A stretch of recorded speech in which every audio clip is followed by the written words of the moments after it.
Good Tuesday evening to you all out there, and you're probably all as tired as me and just powering through this motherfucker. And welcome into another episode of the Barking Brown Show. I'm Jacob. Mr. Nick Carnes next to me. Casey Kinnaman is on assignment, and from what I hear, he is battling on that assignment, and he is going to get to the truth. And next week, he's going to tell you the truth. So we'll find out what that truth is.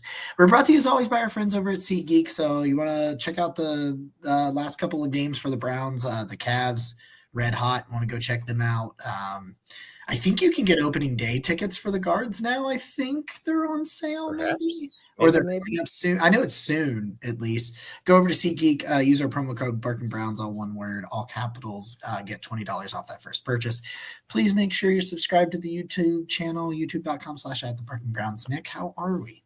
Well, the Cavs are kicking dicks right now. It is 60-39, and they're about to go to halftime against the Wizards. So you love to see that. That's the nice breath of refreshing air that you get. And I'll tell you something that's really cool is that about the time we go offline, Hard Knocks episode 1, AFC North, releasing tonight. I don't know that I can do it tonight. I'm not sure. I'm not sure where I'm. I'm glad you brought that up because I was going to bring it up too, and I'm like, for one, I'm on the road. For people that don't know, I switched jobs a couple of weeks ago. That's why you probably see all the random backgrounds on some of these shows, and sometimes I stay in a hotel a couple of days a week for work, and I could watch it on my laptop, but that kind of thing. But yeah, that's an option. And you may notice this spot. You probably have never seen this behind me. That's because I've moved. And so we're still living out of boxes. We're eventually going to get Smexy set up like you have and at the homestead with all the fun brown stuff in the background, but we're not there yet. So this is live from the living room, which is kind of neat. There's a fireplace right behind me. And so it's been a lot of transition. And so to you and Casey last week, I'm sure you had a ball with that Browns over Steelers victory. We did. Yeah, that had to be a great show. And you know what? I listened to a lot of different outlets today over the course because I had to work today, and I just was over the course of the day. I heard Cleveland Browns Daily. I heard guys in the morning at 92.3. I heard a couple of the afternoon shows. And everybody kind of had a different take. But I just would like to start by giving you my take. Okay. I'm not angry today. I'm not upset. I was upset when the Browns lost. I was upset when the Browns lost because I thought they had it right there, and the game was for the taking, of course. But just from so where I'm at right now is I entered Monday night with the realistic expectation that the playoffs were mostly just a non-chance, right? They laid out the graphic before the game and said, this is all the different things that happen. And it's like 5 different things that have to happen for the Browns to make playoffs. A bunch of teams had to lose out. It was really intense. So it's just too many. So realistically, what I'm saying to myself is, okay, we're looking at 2025 right now. That sucks. I've accepted that a long time ago. So I'm trying to be productive about it in my thought process. And so from my perspective, what I want to know is who's part of the future, who is doing a successful job, who's doing a good job, what are the building blocks, and how's the head coaching staff look? How can we look at Andrew Bear's draft picks and or his trades and evaluate them? And to me, Jameis Winston just gives you the ability to evaluate all those guys like we just didn't have with Deshaun Watson. And so when you are literally leading the league in passing yards per game, you're giving guys opportunities, man. And so it is no coincidence to me that all of a sudden, just like with Joe Flacco, Elijah Moore comes alive and Jerry Jeudy and David Njoku, and just the passing game looks competent. The offense looks competent. They still can't really run the ball, but there's just so much to learn from this. And I saw some negative feedback on that because people are still mad about the season. And I totally understand why you would come at it from that angle. But for me, I'm just in solution mode. I'm in future mode. I'm in what can we take away from this? Because we got to go through it anyway. Right. So that's where I'm coming from, man. Where are you at? Hi, What's up, Drew. Drew? Is Dog Chug having a watch party? That sounds like something they would be doing. That I does don't sound like know. something. I don't know if they are, but dude, I was telling Nick this. And Connie said the game was so exciting right up to that last interception. Yes, it was. I think it was still exciting even on that last interception because like it's just they go, "What's up, MC?" Tagging in AMC. there. Yeah, there we go. There we go. We had Jerry Judy and David Njoku on your Oh, fantasy baby. team. Oh my gosh! So that's what they between them they had 3 touchdowns. There's 18 points Yeah. and just That's on like, touchdowns. Judy had what 240, yeah. 230, Yep. something like that. Joku had like 50, and they both had like an insane amount of catches. Yeah, they both had like 6 and 6 at least. I think Judy had 6, 8. I don't know, but Something. anyway, that's definitely that's it. Just I thought that she brings that up. Yeah. So here's the thing. Jameis threw for 495 yards. He set a franchise record last night. Single games. I thought he was going to get it. I thought he was going to get 250 because he was at like 249 or something like that at halftime, and I was just like, he's on pace to throw for like as many yards as Deshaun Watson did in like 3 games. One game. I was like, oh my God, he's going to do it. Right. I just got to get my shots in when I can get my shots in. Please do. Interesting development about that. We'll get in here in just a second because I think this really, really means something. And it was like kind of slid under the radar. I think it's kind of been blowing up on Twitter here over the last couple of hours. I've seen it. So I'm sure a lot of you people that are checking this out have probably already know about this. But just my 2 cents here.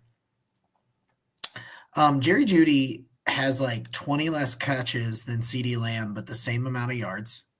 I'm serious. It's like CeeDee Lamb's got 880 on like 70 catches. Judy's got it on like 53.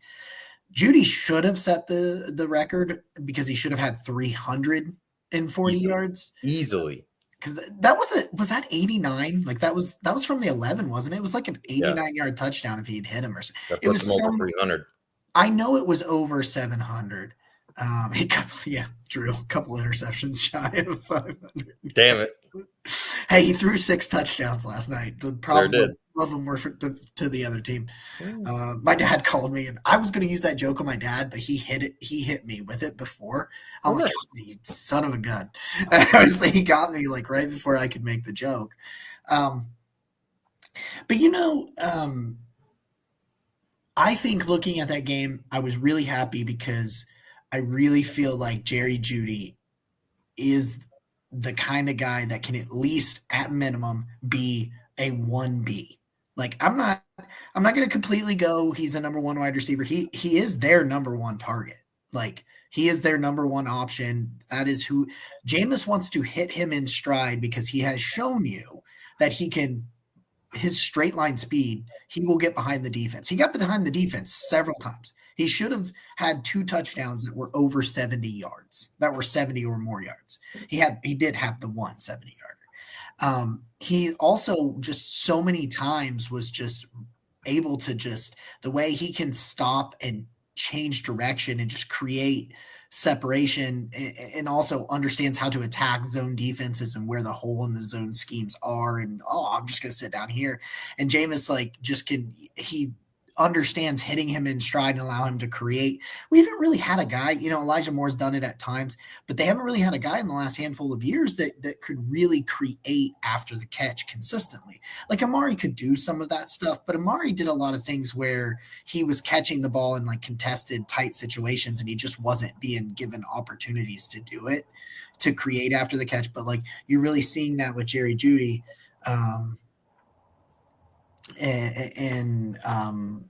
You're really seeing that opportunity with, and it just it's something you've been waiting for. And you gave up a 5th and 6th round pick, which is another thing. I understand that, but you gave Jerry Judy this money, and then all of a sudden, through 7 games, I think he had like 250 yards this year. Through 7 games, he now has 880 yards and is tied for 5th in the NFL, despite the first half of the season being. You want to hear some number? I had this pulled up, and I'm so embarrassed that I put it down. because I had it pulled up because I want you to listen to some of his numbers to start the year. Sure. Week 1, 3 catches, 25 yards. Week 2 was pretty good. 5 catches, 73 yards. Then he gets 4 catches for 27, 6 for 72, and then between Washington, Philly, and Cincinnati, he had 3 catches total. So he had 1 for 16, 1 for 35, 1 for 18, and then all of a sudden, against Baltimore, 5 for 79, 7 for 73, 6 for 142, 6 for 85, 9 for 235.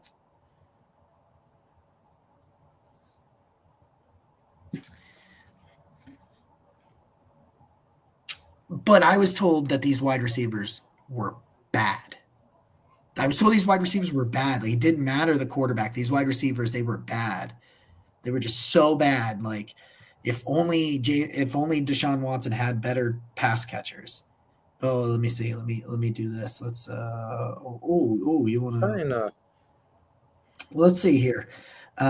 Let's talk about Elijah Moore since Baltimore. 8 for 85, 3 for 28, 6 for 66, 3 for 21, 8 for 111.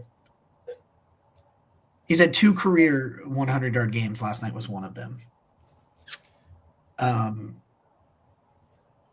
Do you know, I wanted to pull this up and share with you because ESPN Bet does this cool thing where whenever somebody's in the news, a lot of times they'll make like a line or like some type of bet. So March 20th, 2024. Is that? Yeah. March 20th, 2024. I don't know if that's exactly when Jerry Jeudy gets traded to the Browns, but I know it's around then. ESPN Bet puts out a receiving line for his yards this year. Do you want to know what it was? I think it was 650, wasn't it? I got 700.5. Oh yeah. We're gonna check that one off right there. I forgot about that bet until now. They haven't paid me out on it yet, but I think you have to wait until like the season ends because it's a season total, and technically he can lose yards. 700.5. He's not going to lose 180 yards over the final. Be certain. And just listening to that, man. You know what? I know the train got derailed by the Chargers with Jameis, and I know that suddenly the effort got bad in New Orleans, right? And Jameis was good in that one. Like, I understand that, but like before that, I was with you for the Chargers game. Like, we were just we're like, this feels like deja vu. It looks just like Joe Flacco. You know, Joe steps in, and all of a sudden, all these receivers come to life, and it's just like they're leading the league in passing with Joe Flacco, and it's like, here we are again. I know the record isn't what we want it to be, but they're leading the league in passing with Jameis Winston and all these wide receivers that like it's so important, man, because people last year, this year, whatever, are like, including myself, like talking about the Elijah Moore trade, and they're saying, well, you know, you got Elijah Moore and Cedric Tillman, like maybe you could have gotten Jaden Reed. Would that have been better? And like, I get Jaden Reed's great, but my point is, it's like before Jameis steps in, like you look at that and you're saying Elijah Moore's doing nothing. He's probably gone at the end of the season. Cedric Tillman still hasn't shown us anything, and all we know is that Joe Flacco was constantly frustrated at him. And it's like all of a sudden these guys come to life, and it's like I'm not even mentioning Jerry Jeudy right now. It's like this is so important. And I just want to respond to your take about the 1B. I mean, Jerry Jeudy's fifth in receiving yards in the NFL. I'm not saying he isn't. I'm just saying at minimum. Sure. Yeah. Right. That's the new floor. And at that point, you gave that guy a 3-year, $54 million extension. I pulled it up today. CeeDee Lamb, who you said has the same amount of receiving yards on way more catches. CeeDee Lamb got I have it right here. Just give me 1 second. Okay. CeeDee Lamb got a 4-year, $136 million contract. Jerry Jeudy got a 3-year, $52 million contract. And Jacob, I know that you are still on the Andrew Berry train, and I've been critical of him. But man, to pay Jerry Jeudy 3 years, $52 million and get the same damn production that the Cowboys are getting with CeeDee Lamb, who had Dak Prescott for a while, and Cooper Rush has been passing for a lot of yards too, that's an insane value. You have to hand those flowers to Andrew Berry on a silver platter for that trade, because you gave up a fifth and a sixth. You gave this guy a reasonable extension when the whole, and let's not forget, the whole NFL went bananas with wide receiver contract extensions this offseason. Yeah. And Jerry Jeudy's ahead of all but four of them, right? Like Jalen Wild gets paid, Devontae Smith gets paid. I can't remember who else got paid. I'm sorry. There was a bunch of them. I don't. Yeah. This is what we need Casey for. He always knows all of these things. Yeah. There's a lot of high-profile wide receivers, and Jerry Jeudy's been being treated like this afterthought, right? And he's showing you he is no afterthought of any kind. And it's so good to see. Yeah. Yeah. And like, to me, there was a lot of questions about, like, could Kevin Stefanski be a CEO and these things. We talked about it last week. Like, they've kind of cleaned up the turnovers. Like since he's not been play calling, like, I was kind of a little hard on him a couple of weeks ago about it, but, like, I mean, they came out here and had another pretty good game when it came to turnovers. What did they do last? I got to pull that up real quick. But one thing I know is over the last, it's been like 5 or 6 games, I think, that he's been calling plays that Ken Dorsey has been. And let me pull this up real quick. 5 penalties. They had 5 penalties last night. I don't remember in the last month or so being, like, some of the situational ones have been there, but, like, it doesn't feel like, oh, hey, you just got a big gain, but it was an illegal formation. I don't remember the last time I felt like that. Maybe there's been one and I missed it or whatever, and I'm just not thinking about it. But, like, they're 3-9, but, like, you listen to Troy Aikman, especially last night, kind of highlight it and just talk about, like, I really like Kevin Stefanski. People really like Kevin Stefanski. And, like, this does not look like a 3-8 football team. And it's this and it's that. And it's just like, there are still some deficiencies that aren't quarterback, but you are seeing how much that was the issue. It was not the coaching. It was not the play calling. And everybody's like, well, Ken Dorsey's calling plays. He's calling the same damn plays.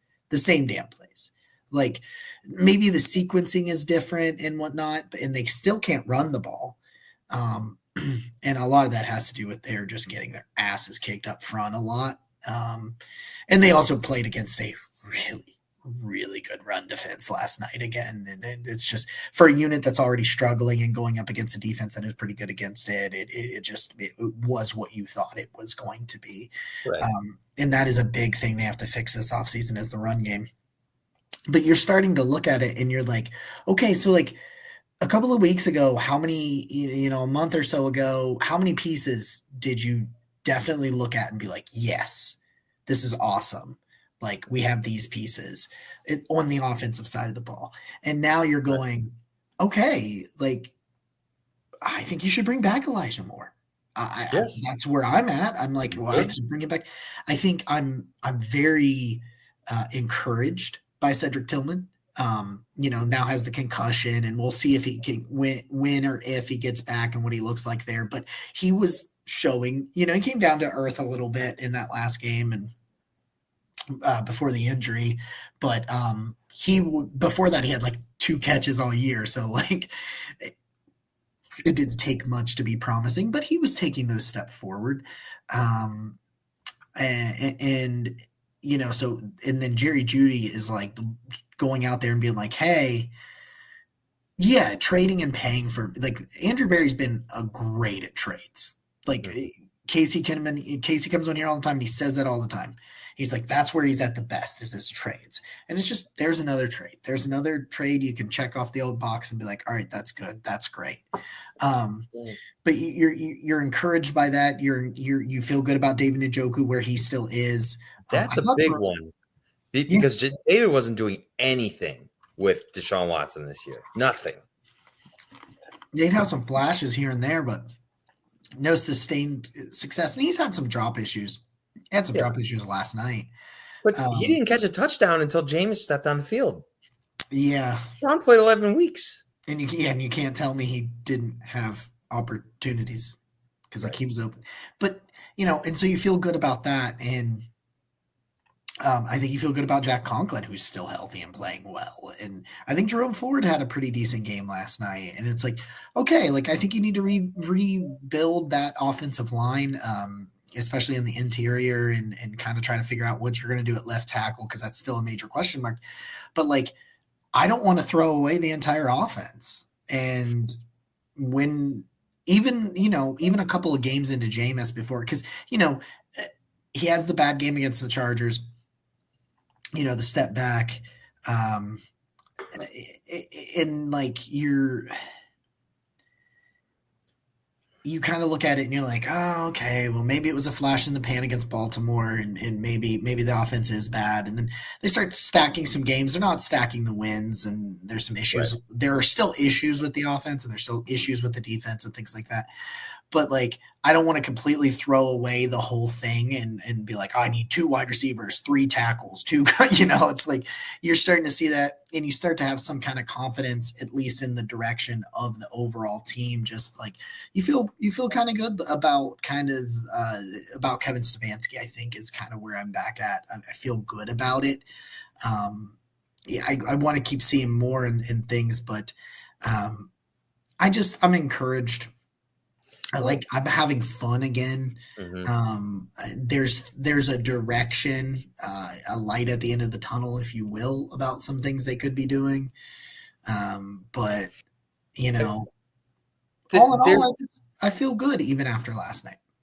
Right. No, I do too. And I think that one of the biggest reasons I feel good is because, like, okay, the Troy Aikman said it himself that, the Deshaun Watson, the whole Deshaun Watson thing is an albatross, and that's one decision that went way sideways. But there's narratives that are starting to be disproven because of the offensive success you're having that are really important. And 2 of them, the first one is we were talking for a long time about, like, can Andrew Berry identify wide receiver talent? And number 2, can the Browns develop a wide receiver, right? Yeah, because they didn't. They didn't, yeah. Right? So now you're looking at it and you're saying, last year Elijah Moore had a career high in receiving yards with the Browns, right?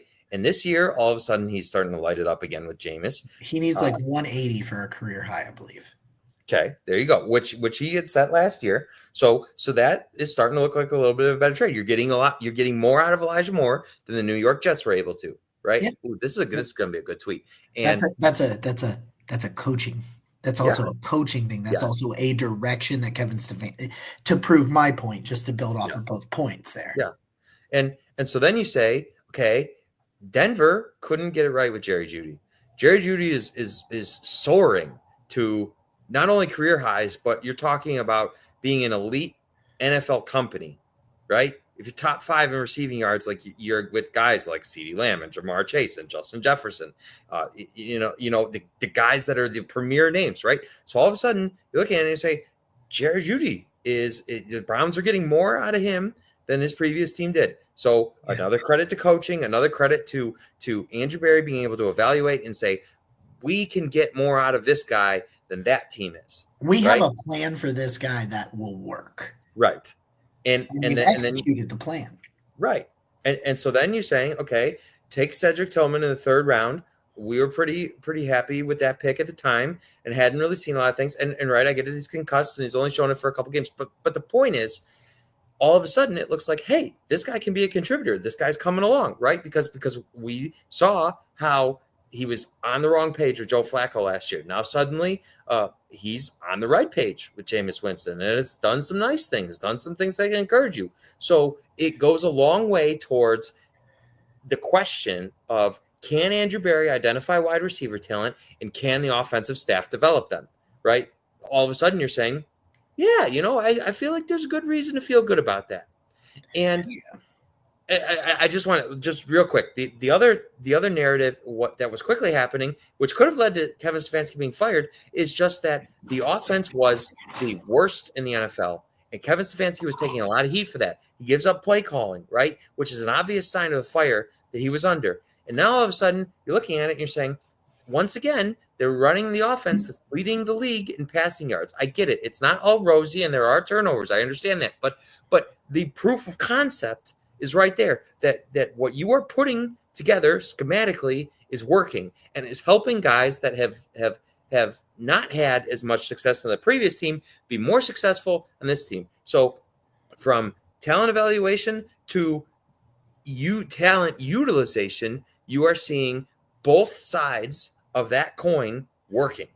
And that to me is why I have so much positivity, because it is disproving, it is showing. Like, I get it. Deshaun Watson, that's a problem. And they're not perfect, right? Dustin Hopkins, I don't know what's going on there.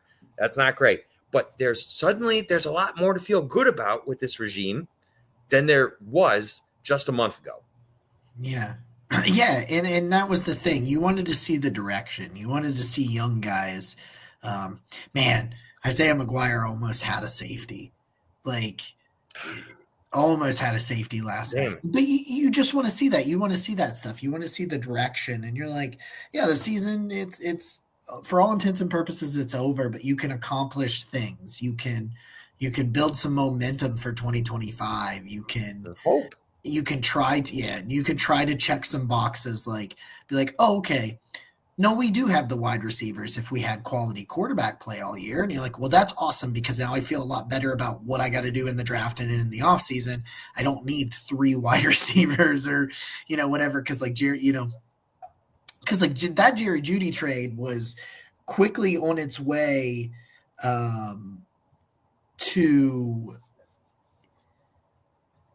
what he was on pace for, like 500 yards, like 500 yards in 17 games or whatever, like 500 or 600 yards, maybe, if that. Like, and right now he's going to get, barring injury, like he's going to get his first, that ever elusive 1,000 yard season. Like he's looking at it, like, and you're like, okay, well, then I feel good about, like, if you try to bring a quarterback that isn't Jameis, and I think it will be Jameis, but if you're trying to get a veteran to be that guy, you're like, well, look, I got Jerry Jeudy, I got David Njoku, Cedric Tillman's promising, Elijah Moore's coming along.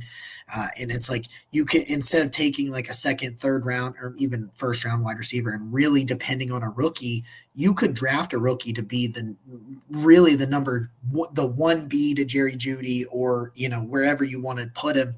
But you're not going to put a lot of pressure on a rookie right away, because you've got Cedric Tillman and Jerry Jeudy and Elijah Moore, who have shown they can play.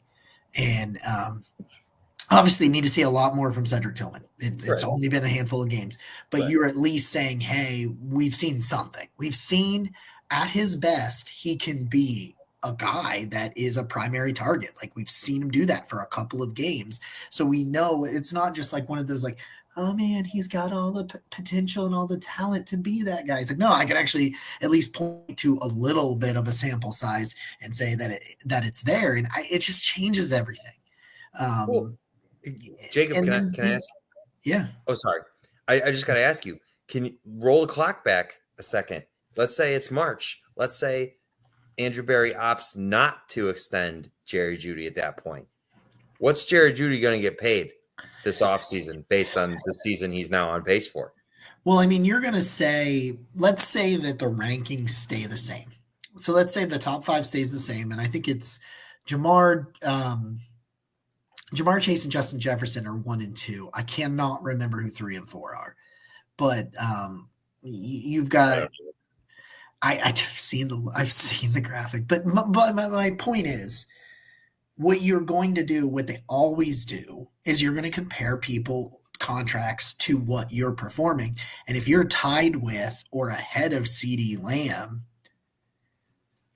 you're going to ask for CeeDee Lamb money, aren't you? Because that's just the next person who comes up for a contract extension is going to get more money than the last person, especially if the last person isn't performing as well as them or is performing at the same level, because you're going to be like, well, CD and I there may have been an extension since then, but like you're going to be like, well, say that CD Lamb was the last person to get that extension, and you're just going to be like, well, look, I should be getting that contract because I am performing exactly like right now. He's exactly performing the same. He's got a higher yards per reception, but you get my point.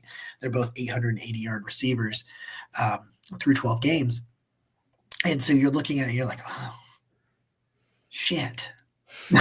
Right. And so like that's like the thing is, if you can get these things right, like the whole idea of paying guys early, it's a fantastic concept if you get the talent evaluation correct.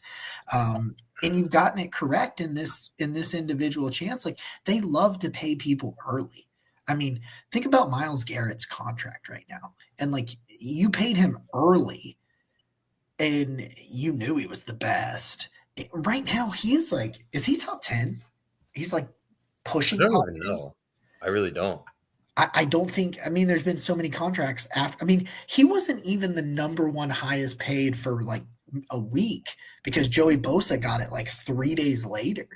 Like Joey Bosa got like 2 million more than him or whatever it was, something stupid like that, like 2 days later. So it's like you paid him early. Yeah, you were going to have to pay Myles Garrett. That's a no-brainer. That's not hard to evaluate that talent, but you get ahead of the hell. They're even ahead of the Deshaun Watson thing because his contract went down. Now, of course, he also sucks. I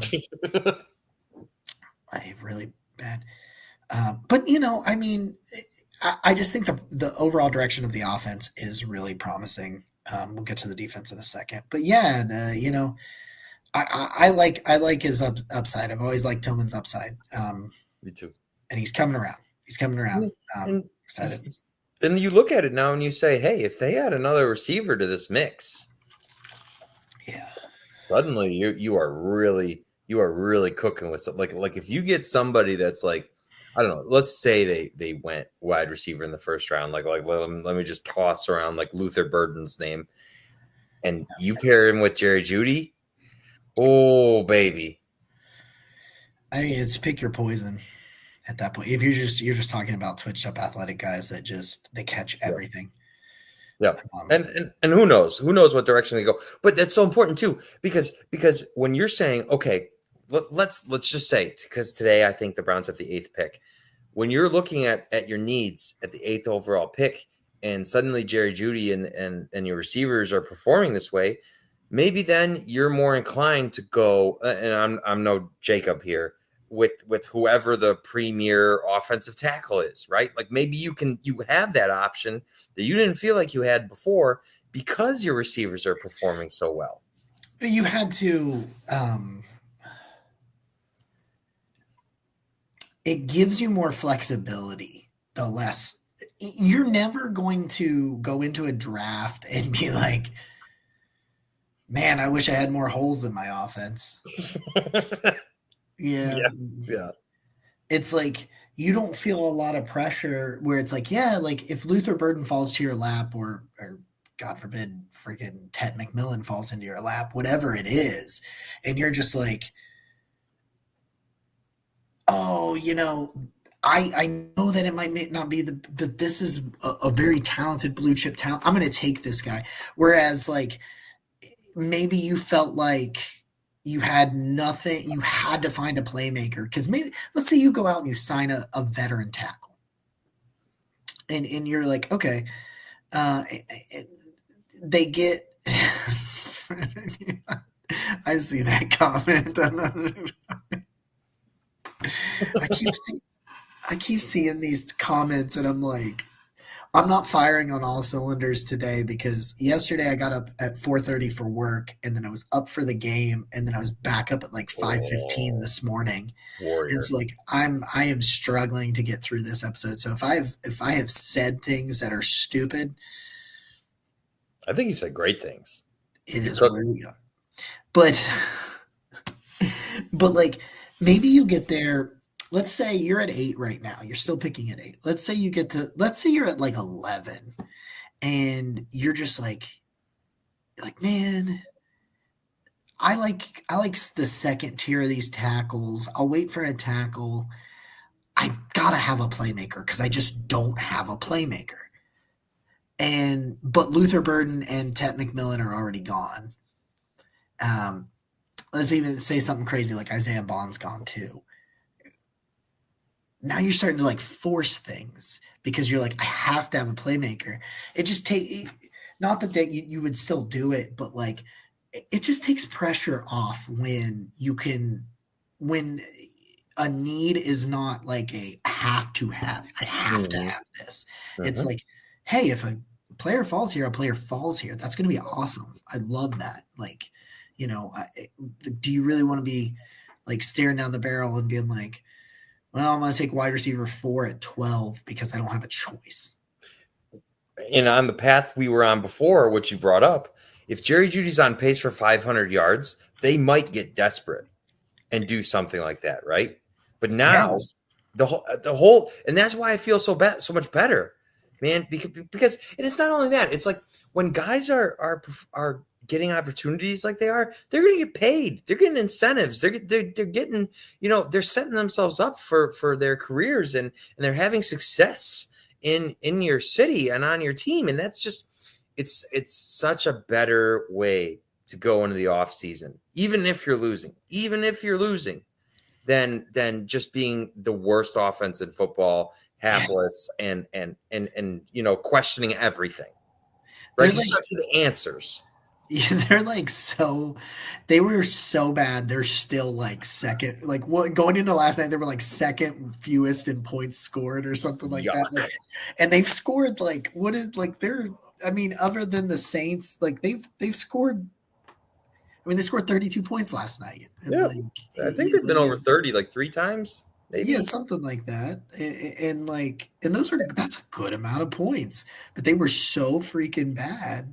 Like they didn't score over 20. The first 11 weeks they didn't score over 20. So they've been 32, 24, 14, 10, and 29. So yeah, they've had 20. Okay, so I exaggerated a little. 29, 24, and 32. So they've been around 30 3 times. And there was still they've left quite a bit of meat on the bone. Right. Especially because they just flat out cannot run the ball right now.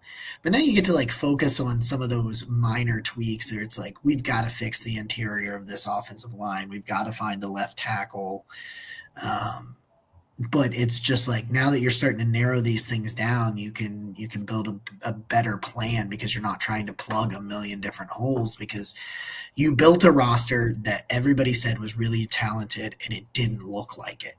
Now you're kind of seeing some of that stuff being accurate. And, you've traded a couple of big pieces in Zadarius Smith and Amari Cooper being gone now, but you're seeing that pass catching talent and that ceiling of that pass catcher room that we knew was there. I really wish Alex Wright was still healthy because I think he was really coming into his own. But Isaiah McGuire has stepped up in a big way. Michael Hall did some flashes. I thought the defense. You know what? If we're talking real shit, I'm kind of over Jim Schwartz. Like, Yep.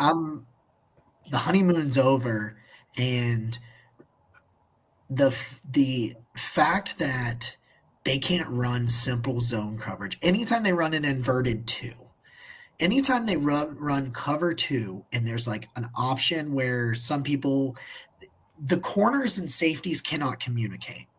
So if you're talking about cover 2, when you're talking about 2 deep safeties that have deep halves, and the corners are usually playing a little bit shallower, and because the deeper routes are the safeties. That's what they're up there for. That's and they'll carry them. When someone is getting passed from the corner to the safety, they're just not communicating, and then they're not passing anybody. And so like the corner thinks, oh, the safety's got it, and the safety thinks, oh, the corner's got it, and it keeps happening over and over again, and they just they can't figure it out. It's like they can't run zone coverage like at all. Like And when they do these choice coverages, they've got one side of the field thinking that they should do zone, and the other side of the field's playing man, and it's even worse. Like, are you serious? You know what I mean? Like, it's like, once Jim Schwartz, once they start figuring it out, he comes in there, he's over aggressive. If there's a veteran quarterback, and in this case, it wasn't a veteran quarterback in Bo Nix, but it was a veteran offensive play caller that at times has been considered one of the best offensive play callers in the league, in Sean Payton. And Bo Nix is just an extension of him on the football field because he just does exactly what Payton says. And it's fucking working. So hey, more power to him. I'm not gonna knock it. I'm just saying he's basically a robot, and he's like, I know exactly how to beat you. I know exactly how to beat your wide nine, over aggressive, making no adjustments, and I understand JOK is not out there. That's a big deal. I understand that Martin Emerson has been a shell of himself. I can't figure that out, and that's another question I have for Jim Schwartz is like, why was he on Cortland Sutton a lot last night? It was very clear early. Like, he cannot run with these twitched up, speedy, explosive guys. Like, that's not where he needs to be. Denzel's a madman. The only thing that got me mad last night was the Newsome celebration. Yeah. Actually, Newsome, I thought Newsome played a pretty good game. I thought he was actually pretty good in that game. But, Jim, I'm sick of your shit. There's two things. Number one, you can see that they can't communicate because they're yelling. I'm not even X's and O's guy, okay? But I can see the corner and the safety. They're yelling at each other real hurriedly. It's guys, we have been doing this all year. They're they're been doing it for 2 years. Lining up, right? We've been doing this for 2 years. Jim's talking about throwing a change up or whatever preseason. It's well, that's hogwash, Jim.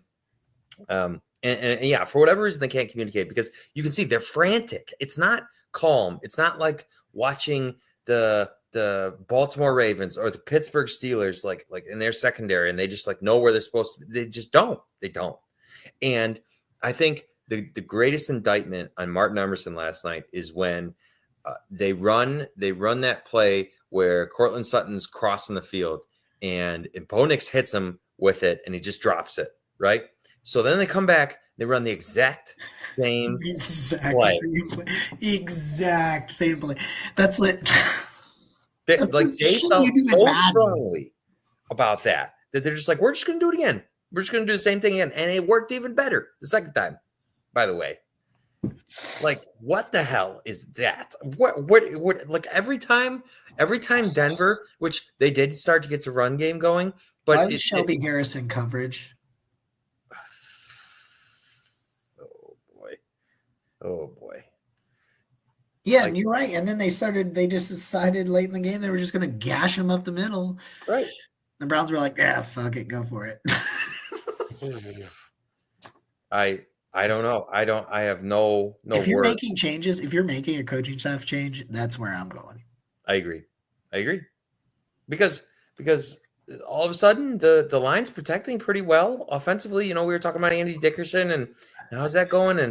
And it's they are combining some of right. I mean, you're tossing a Fetty out there, and that's not Jameis's ability to avoid pressure. After watching Watson, who would literally run into the arms of the defender, Jameis is so seamless, and he doesn't even look at it. He drops back and he's just looking out, and he's like, "I'm going to do this right here," and then boom, and you're like. We all made fun of him for all that crazy shit he does in warm-ups and stuff like that. And then we watch him just navigate the pocket like a freaking madman. You're like, okay, all right, I'm not. Yeah. Well, no, but I can't do the communication issues, man. No. I can't because the announcers, Aikman and Buck are calling it out too. They're like, well, this is a man team. They're saying it nicely. Then when they're in zone, they just really don't they look out of sorts, right? They can't play cover two. They can't play cover two. That's one of the most. That's one of the first things you learn in high school football is cover two. You learn three things: cover 2, cover 3, and cover 4. Like cover 2, deep safeties, quarters, trip, whatever. And like you give up like a 76-yard or some nonsense. They give you this gift, right? Like they hit Jordan Hicks in the back and get that unnecessary roughness penalty, and they go half the distance to the goal, and it's like 3rd and 11, and you're looking to get the ball back, and then you give up that to Marvin Mims. Oh Lord! I will say that was a hell of a throw from Jordan Hicks, but you rushed 3 dudes on that play. I don't know. And I'll give Denzel credit. Denzel almost knocked that ball away. Yeah.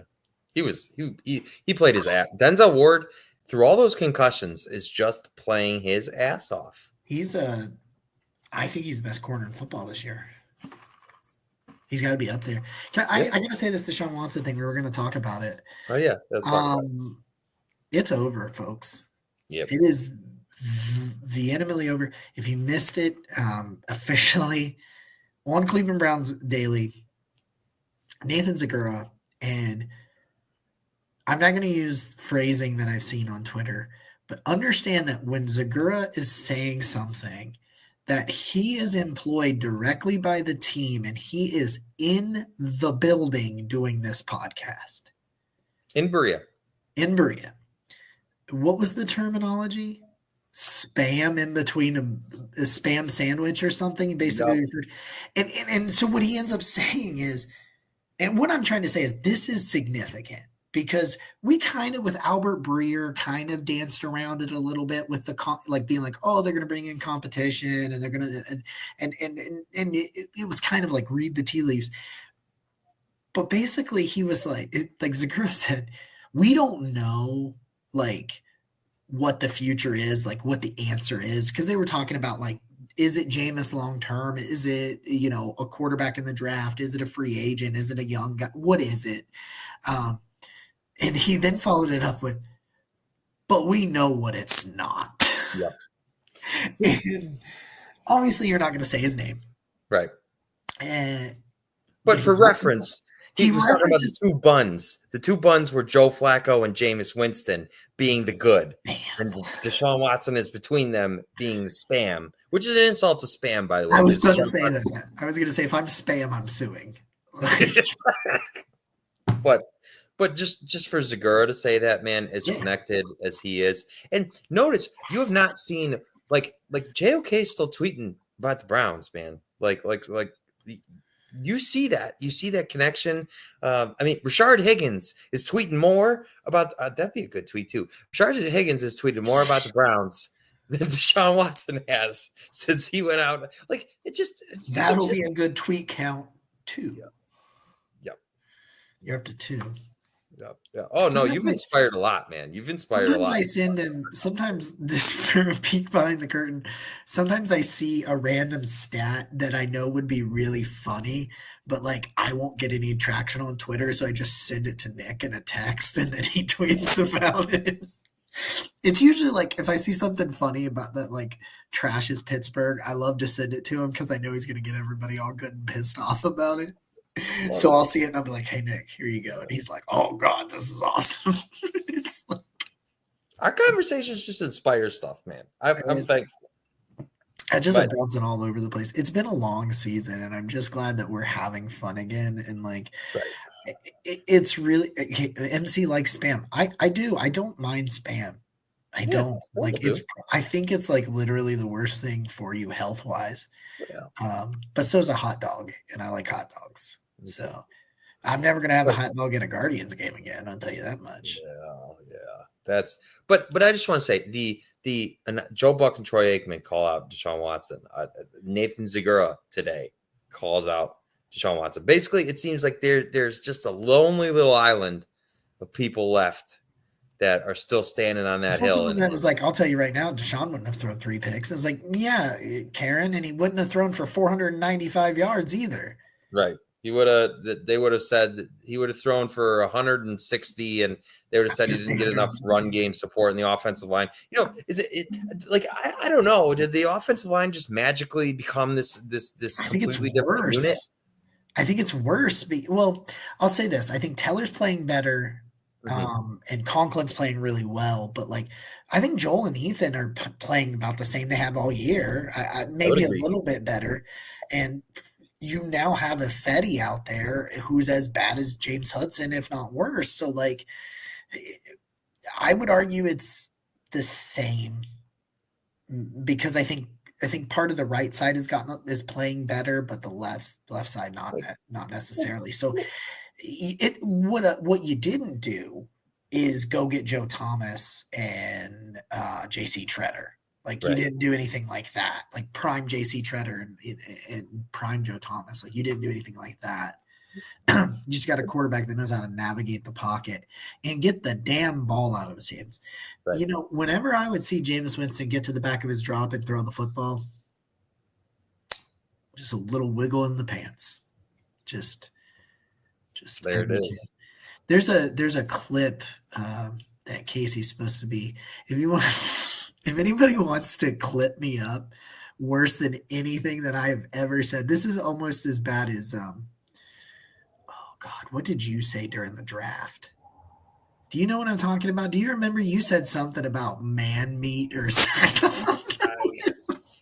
I can't remember, but yeah, It was bad, and it was Casey bad. clipped it. It I was bad. said I did a triple. There's a triple mock draft. If you want to see a triple mock draft with Bill Sparks and Dan Sykes over um, on the OBR's YouTube channel, posted on Saturday. At the end of it, like Dan's an O line guy, and we've had a lot of O line conversations. And he prioritized it, and we were showing all the mock drafts, the full drafts, and going over it. And I said something along the lines of, "Whoa, that's a lot of beef. I love beef." It was just like, I just something like that at the end of the pod. And Casey, it was so funny that Casey called me after he had finished listening to it. To, and I had forgotten I said it, but as soon as he said it, I was like, yeah, no, I said that. Yeah, I remember. I I just want to sum up the conversation, at least as far as the quarterback goes for me. Like maybe if last year, Flacco does his thing and then Winston comes in this year, like okay, Flacco comes in. Now at least the Browns were winning with Watson last year, but the offense really wasn't that explosive aside from like against the dog shit Titans and Cardinals. They were watchable though. Yeah, Like they even were with watchable, Watson, right? they were watchable last year. Right. They were. But the point is the offense explodes pass game wise with Flacco last year. And so maybe if that doesn't continue this year, you could write it off. But Flacco leads the league in passing and they don't have a run game and they have a shitty offensive line. So then you get to this year, you have the worst offense in football. Then Winston takes over. Now you're leading the league again in passing. You still don't have a run game, right? I know Nick Chubb scored a couple of touchdowns last week. He's still struggling, and Jerome Ford had a I couple think it's nice worse runs, than it was last year. I think last year's run game was better. which speaks for itself, right? So Yeah, you still yeah, got no run game to rely on, and you still got questionable pieces on the offensive line, and yet again, you're leading the league in passing, and you don't even have Amari Cooper this time. Okay, like I know you have Jerry Jeudy, and maybe we got to reevaluate just how good and impactful Jerry Jeudy is, because man, that dude is a yak like God. Oh my God, just seeing him. I wanted that first Winston pass. Like I saw him go back and load it up, and I'm like, okay, we're going down the field. Like you could see he saw something, and Jerry Judy's wide open. I'm like, oh please, please, it was there. But the point is, But he answered Bo Nix's big throw with I his know, own I right know, after I it. know. That was pretty sweet. But to use Nathan Zagro's sandwich reference, once you get to the point where you led the league in passing last year, and now you're leading the league in passing this year, and you got this dude in between it, it is undeniable at this point because you changed the offensive staff, you changed the offensive philosophy, you started trying to use different things, you added more guys, and you still couldn't have the type of success that either one of these backup quarterbacks are having. Okay, it's done. It's over. Goodbye. Good night. It's not happening anymore because they trot him out again. People are going to cancel their season tickets. Money talks more than anything. The fan You base just is can't not. deny it anymore. No, you can't. It's not. You could, at least the way Deshaun ended last year in Baltimore, Yeah. and like you said, they were watchable. You could say, okay, there's reason here, especially because we're paying him so much, but there's reason here, even on his just based on his play, to have hope and to say, yeah, maybe we can do it with this guy. Okay, you give him this chance this year, completely botches it from the get go, right? And embarrassing. They got embarrassed more times with Deshaun Watson this year than I think the previous 4 years of Kevin Stefanski's coaching tenure combined. Yeah. Right. So you can't. There's no going back now. There's no going back after what we saw. There's no salvaging it. Especially Deshaun. One of his major attributes was his running ability. Well, his Achilles popped, and that same running ability ain't coming back anytime soon. It's one of the worst injuries for runners that you can have, and so I just think there's too much stacked against it. So you know what? I hope Deshaun lives his best life and gets all his guaranteed money and just stays the hell away from a football team. That's all I want. That's all I want. I just want to move forward. We'll eat the cap. We'll deal with the consequences. We'll struggle for a little bit and financially, whatever needs to happen, right? But the Browns have to move forward. The Browns have to move forward. You got your full arsenal of picks. You got to move forward. Same page? Yeah. Okay. Sorry, I'm running on steam. You're We gotta fine. get the hell out of You here. are fine. Hey, thank you to everybody for being here. There's good vibes here. There's positivity here. I don't know where the rest of the season going, but I know it's going to be fun. Right. Buckle the hell up. Buckle up. Buckle up. This has been a Jameis Winston shining endorsement of the Barking Brown Show. And Nick, he's Jacob. Go Browns. Watch My Hero Academia. Yeah, no, that's a good one. You should do that. Should. Come on. Hard Knocks.